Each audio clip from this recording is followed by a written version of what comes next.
ये थंबनेल देख करके, इस टाइटल को पढ़ करके इस पर क्लिक किया है तुमने, तो फिर मुझे गेस करने की कोई ज़रूरत नहीं है। मैं बहुत कॉन्फिडेंटली एक बात समझ सकती हूँ और कह सकती हूँ कि आप भी कंफ्यूज्ड हैं। आप भी ये कहते रहते हैं कि मुझे पता ही नहीं है कि मुझे करना क्या है। मतलब जो कंफ्यूजन की पराकाष्ठा जिसको कह सकते हैं, आप वहाँ हैं। आपके दिमाग में रोज़ एक ही लाइन चलती रहती है, I don't know what to do. Correct? Career को लेकर के, लाइफ को लेकर के, फ्यूचर को लेकर के। और सबसे इरिटेटिंग पार्ट पता है क्या होता है? आप शायद लेजी भी नहीं हैं, आप डम भी नहीं हैं, बस कहीं एक ऐसे स्थिति में, एक सिचुएशन में फंस गए हैं, स्टक हैं, राइट? देखिए, सच बताइए, कभी ऐसा लगा है कि सब लोग आगे बढ़ रहे हैं और तुम वहीं के वहीं खड़े हो? या अगर अभी नहीं लग रहा है और तुम बस ये सोच रहे हो कि नहीं, मेरी उम्र के तो बहुत सारे लोग हैं मेरे जैसे ही, वो भी सोच रहे हैं क्या करना है क्या करना है, ठीक है, आई लाइक द एक्नॉलेजमेंट। मुझे अच्छा लगा कि तुमने ये सोचा कि I am okay with what ever is going on in my life, that's a good thing. लेकिन आने वाले टाइम में ये फीलिंग बहुत बलशाली हो जाती है, it becomes very very strong, और तब ये आपको बॉदर करती है। आप इंस्टाग्राम खोलिए अभी भी तो कोई अपनी नौकरी की खबर चिपका चुका होता है, कोई खुद फाउंडर बन चुका होता है, कोई विदेश जा रहा है, बहुत सारी चीज़ें चल रही होती हैं। और तब हम ये सोचते हैं कि यार कर क्या रहे हैं हम, मतलब पिछले 8-10 साल से हम इसी स्थिति में हैं। स्कूल के बाद ये बोला गया कि स्ट्रीम समझदारी से चूज़ करो, है ना, साइंस में जाओगे, कॉमर्स में जाओगे, whatever would you like to do। College के बाद बोला गया कि डिग्री समझदारी से पूरी करो, राइट? उसके बाद पूरी दुनिया बोल रही है कि पैशन फॉलो करो, पर कोई ये क्यों नहीं बताता कि पैशन ढूंढते कैसे हैं, मिलता कहाँ से है? तो जब तुम कहते हो कि I don't know what to do, तो इसका मतलब ये नहीं है कि तुम में कुछ कमी है। इसका मतलब ये है कि तुम्हारे पास क्लैरिटी अचीव करने के बहुत लिमिटेड साधन थे, क्योंकि क्लैरिटी कोई गिफ्ट नहीं होती है, क्लैरिटी बिल्ड की जाती है, बनाई जाती है। और शायद ये बात लोगों को चुभेगी, बट ज़्यादातर लोग लाइफ में लॉस्ट इसलिए होते हैं क्योंकि वो परफेक्ट आंसर का वेट कर रहे होते हैं। मैं हमेशा ये कहती हूँ कि perfect career, perfect decision, perfect moment, perfect कुछ नहीं होता है और परफेक्ट कभी नहीं आता है। तुम्हें लगता है जो लोग कॉन्फिडेंट दिख रहे हैं उन्हें सब कुछ पता है, राइट? ऐसा नहीं होता है। उन्हें बस एक चीज़, उन्होंने शायद से एक चीज़ सही कर दी होती है, एक्शन ले लिया होता है, बिना सब कुछ समझे, बिना सब कुछ का आउटकम जाने। उन्होंने बस यार चल ठीक है करते हैं, देखा जाएगा कि इवेंचुअली क्या होगा। और तुम भी ये लाइन याद रखना, clarity comes from action, it doesn't ever come from planning, overthinking, procrastinating और व्हाटएवर। ऐसा नहीं होगा कि तुम अपने आज के काम को 2 साल आगे के लिए टाल दोगे तो 2 साल बाद तुम्हारे पास क्लैरिटी रहेगी। Believe me when I say that, नहीं रहेगी। सोच सोच के क्लैरिटी नहीं आती है, क्लैरिटी कुछ करने से आती है। और कुछ का क्या मतलब है? कुछ का मतलब ये नहीं होता कि लाइफ का फाइनल डिसीजन ले लो बस अचानक से। कुछ का मतलब होता है one small step at a time.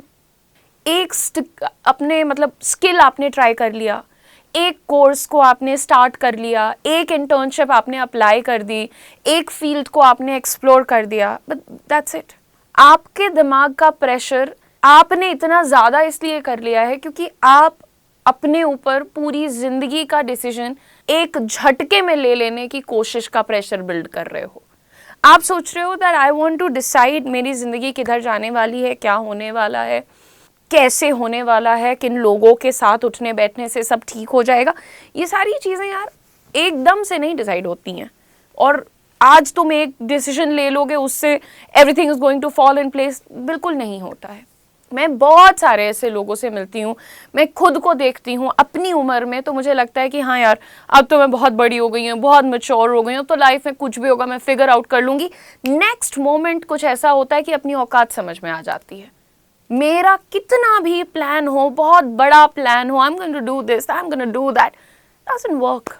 ऐसा नहीं हो सकता कि तुम आज बैठ के अपने 70वें साल में तुम कैसे होगे, क्या कर रहे होगे, एटसेट्रा को प्लान कर लो। It doesn't work like that. आज पूरी लाइफ को फिगर आउट करने चलोगे तो मुंह के बल गिर जाओगे. Just try and plan the next 1 month, next 3 months, next 6 months maximum. And I would like to tell you one simple thing जो मुझे ऐसा लगता है कि people don't really say these things, but I'd like to tell you कि आप शायद confused इसलिए भी हैं क्योंकि आप comparison बहुत ज़्यादा करते हैं. दूसरों का वही polished version देखते हो, उनकी properly edited एक reel देखते हो और अपनी असल ज़िंदगी को उससे कंपेयर करते हो. This is a very unfair fight. हो सकता है कि तुम अभी बहुत स्लो पर हो, अभी बहुत स्लो ग्रोथ पर हो, बट स्लो ग्रोथ का मतलब ये तो नहीं है ना कि तुम स्टक हो, राइट? तुम रुके हुए हो, इनएक्टिव हो, ऐसा तो नहीं है. ग्रो कर रहे हो. कभी कभी लाइफ तुम्हें रोकती है, प्रॉबेबली क्योंकि तुम्हारा डायरेक्शन चेंज करने की ज़रूरत है. अगर आज तुम्हें लग रहा है कि I don't know what to do, तो इसका एक पॉजिटिव मीनिंग भी हो सकता है. इट मे बी मीन्स कि तुम्हें जानकारी है. तुम्हें जानकारी है कि तुम किस चीज़ के लिए बने हो, तुम किस चीज़ के लिए नहीं बनी हो, है ना? एंड ये ज्ञान अपने आप में होना, ये एक बहुत बड़ा कदम होता है बदलाव की तरफ.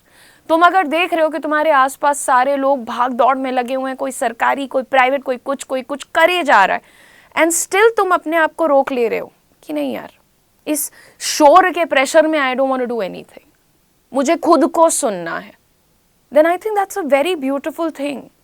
तो हर स्थिति में I don't know is not a wrong thing. As I just said, मतलब कभी हो सकता है कि तुम because of your circumstances, because of your situation, because of various external internal factors, I don't know कहना, confused रहना बुरी चीज़ है. But sometimes it's not really a bad thing. And learn perspective. स्थिति को ठीक से समझने की, जांचने की ability अपने अंदर आपको ले आनी होगी. And finally, I just have a very simple request. अपनी confusion को किसी तरीके का लेबल मत दो, और खास करके फेलियर का लेबल मत दो. This could be a phase. Label करो एज अ फेज. ये सब की लाइफ में आता है. किसी की लाइफ में 15-16 साल में आ जाता है, किसी की लाइफ में 50वें साल में आता है कि मैं इतने साल से नौकरी करे जा रही हूँ बट खुश क्यों नहीं हूँ मैं. और तब इंसान को लगता है what am I doing wrong, I don't know what to do, right? So अलग अलग तरीके से ये फेज़ सबकी ज़िंदगी में आता है. डिफरेंस सिर्फ इतना है कि कुछ लोग शायद गिव अप कर देते हैं, और कुछ लोग थोड़ा सा बदलाव कर लेते हैं, और कुछ लोग ऐसे होते हैं जो अड़ जाते हैं. तो कहते हैं नहीं, अगर मेरा दिमाग मुझसे अभी भी ये कह रहा है कि what are you doing, I don't know what am I doing, then I need to change. And इस वीडियो के माध्यम से मैं आपको कोई मोटिवेशन देने नहीं आई थी. मैं आपको सिर्फ एक डायरेक्शन दे सकती हूँ, विच आई एम गिविंग. डायरेक्शन शायद एक क्वेश्चन से शुरू होता है. शायद आपको सिर्फ इतना पूछना है खुद से कि मैं आज क्या छोटा स्टेप ले सकती हूँ, बस आज का. कोई ऐसा बहुत बड़ा परफेक्ट प्लान बनाने को नहीं बोला है, बस एक ऑनेस्ट स्टेप जो मैं सिर्फ आज कर सकती हूँ. भले मैं ये वीडियो रात को 12 बजे 1 बजे देख रही हूँ, बट वन सिंगल स्टेप. शायद मैं एक डायरी उठाऊं और उसमें लिखूं आज की तारीख कि आज से मैं शुरुआत कर रही हूँ, बस इतना, यही एक स्टेप. और अगर आपने इस वीडियो को यहाँ तक, यानी कि इसके एंड तक देखा है, तो याद रखना कि आप लेट नहीं हैं, आप किसी के पीछे नहीं हैं, आप बस अपनी जर्नी के उस पार्ट में हैं जहाँ आंसर्स स्लोली बनते हैं. और हाँ, I don't know what to do, ये सेंटेंस बिल्कुल भी परमानेंट नहीं होता है. This is just a pause which can be use to redirect yourself, to take a look at the life that you have built, है ना? और इस पॉज के बाद मूवमेंट आता है. और ये वीडियो थोड़ा सा भी अगर आपने रिलेट किया है इस वीडियो से, तो कमेंट में एक ही वर्ड लिखना, स्टेप. ठीक है? और आज ही अपना स्टेप डिसाइड कर लेना. Thank you for watching the video. Don't forget to like, share and subscribe.